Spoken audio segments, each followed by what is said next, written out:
আমি এখন এমন একটা দ্বীপে আছি যেখানে শুধু সাপেদের রাজত্ব, কিন্তু আমি এর থেকেও ভয়ঙ্কর জায়গায় যাব, যেমন বরফে ঢাকা একটা খাড়া পাহাড়ে উঠবো। আমি পড়ে যাবো, আমাকে নামাও নামাও। এমন একটা রাস্তায় গাড়ি চালাবো যেখানে প্রচুর মানুষ মারা গেছে। আমরা মৃত্যু থেকে আর 7 ইঞ্চি দূরে আছি। ভয়ঙ্কর শার্কদের সাথে কেজ ছাড়াই সুইমিং করব এবং আরো অনেক কিছু। আর শুরু করব এই কেজ থেকে, একটা আফ্রিকান সাফারির মাঝখানে যেখানে অনেক সিংহ, চিতা, হিপো এবং আরো অনেক প্রজাতি যেগুলো আমাদেরকে মেরে দিতে পারে। আমরা এটা কেন করছি? কারণ আমরা পৃথিবীর সব থেকে ভয়ানক 5টা জায়গায় যাব, আমি একটা সিংহ দেখতে পেয়েছি। ও মাই গড, এটা আমরা কেন করছি? আর যাতে সিংহরা আমাদের কাছাকাছি আসে তাই আমি অনেক মাংস এনেছি।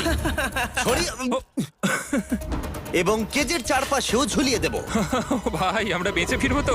কিন্তু আসলে যে কারণে এই জায়গাটা বেশি ভয়ঙ্কর সেটা হলো সূর্য ডুবে যাবার পরে আমরা দেখতে পাই না, কিন্তু ওরা দেখতে পায়। জিমি, ওদিকে দুটো সিংহ রয়েছে। এই শব্দটা তো কন্ডারের মতো লাগছে।